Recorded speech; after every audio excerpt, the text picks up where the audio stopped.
দেখা যাচ্ছে আইলার আগে তো অনেক আগে আসা এখানে আব্দুল গাজী মানে আমার শ্বশুর হয়। এবার দেখা যাচ্ছে আমার বাড়ি তো বাংলাদেশে, দেখা যাচ্ছে এখানে আসার পরে যোগাযোগ করেছি এদের সাথে, যোগাযোগ করার পরে বিয়ে শাদী করেছি, করার পরে মনে করেন এখন আমার এখানে ছেলেপিলে আছে, বউ বাচ্চা আছে, তারপরে জায়গা জমি দেখাচ্ছে শ্বশুরের না, শ্বশুর তো নেই, শাশুড়ি দেখাচ্ছে আমার নামে জায়গাও লিখে দিয়েছে, যে দেখাচ্ছে সে তো আমার কাছে আছে, ছেলে বলতে গেলে আমি, মেয়ে জামাই বলতে গেলে আমি, এখন এই জায়গায় আছি বর্তমান। এই বাংলাদেশে আগে বাড়ি কোথায় ছিল? বাংলাদেশে বাড়ি ছিল আগে দেবাটা জেলা, সাতক্ষীরা থানা, হয় না, দেবাটা জেলা আর দেবাটা থানা আর সাতক্ষীরা জেলা। বাড়ির মানে হ্যাঁ, জানে বিধায়ক সে সময় তো আমাদের যে দেবেশ মণ্ডল আগে তো বিধায়ক ছিল না, সে সময় দেখাচ্ছে উনি সবে ভোটে চালু হয়েছে, দেখাচ্ছে তৃণমূলের ভোটে সে সময় হচ্ছে কেন প্রচার হচ্ছে, আর তার আগের থেকে তো আসা, তারপর উনি হয়েছিল প্রধান, প্রধানের পরে তো এমএলএ তো আবার এমএলএ, এই নাম আব্দুল গাজী, আগের নাম ছিল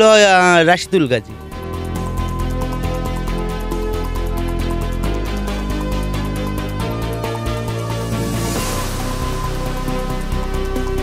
এনার আসল বাড়ি বাংলাদেশে ছিল, কর্মসূত্রেও তামিলনাড়ু কাজ করতো, এরাও তামিলনাড়ু কাজ করতে গিয়েছিল, যাওয়ার পরে ওখানে যোগাযোগ হয়, যোগাযোগ হয়ে ওদের বিয়ে হয়, এর বাংলাদেশে যাওয়া আসা করতো, এখন বর্তমান কিছুদিন ও এখানে আছে যেটা আমরা জানি। ও ভোটার কার্ড হয়ে গেছে, ও তো নিজেই বললো যে না আমরা পার্টির হাত ধরে আমি এই কার্ডফাটগুলো করেছি, ওর তো নিজেই স্বীকার করলো, যেটা এখন এনআরসির পরে যে এসআইআর পরে যেটা আসবে সেটাই আমরা মেনে নেব। এখন বাংলাদেশি বাস করছে সিদারকাঠিতে,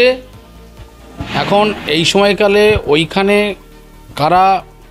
ওই পঞ্চায়েত চালাতো, আমার মনে হচ্ছে সেই সময় পঞ্চায়েত ওখানে তৃণমূলের দেবেশ মণ্ডল ওই এলাকাতে পঞ্চায়েতের প্রধান ছিলেন।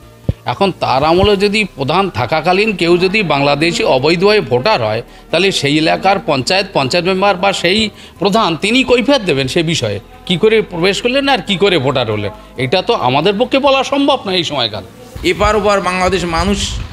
নদীপথে হেঁটে বাংলাদেশে বাজার করে এপারে ইন্ডিয়ান মানুষ, আমরা ভারতবর্ষের মানুষ খেতাম, আবার ওদিকে বাংলাদেশের মানুষরা ভারতবর্ষের থেকে বাজার করে তারা খেত।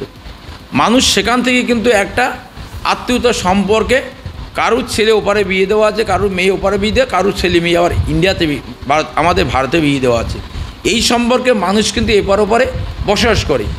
কিন্তু আজকে যারা আমরা বলছি বাংলাদেশি, ভারতবর্ষের যারা নাগরিকত্ব পরিচয় আছে, ভারতবর্ষের পরিচয়পত্র আছে, ভারতবর্ষের সমস্ত ডকুমেন্টস তার কাছে আছে, তাকে যদি বাংলাদেশি বলে বলা হয়, তাহলে সেই ভারতবর্ষে যিনি ভোটার অধিকার ভোট দিয়েছে ভারতবর্ষের আইডেন্টি কার্ড দেখে, তাহলে সেইটা যদি বৈধ হয়, ভারতবর্ষের প্রধানমন্ত্রীকে, নির্বাচন কমিশনকে আগে জানা উচিত যে তাকে আগে পদত্যাগ করে তাকে বাংলাদেশি প্রমাণ করা উচিত।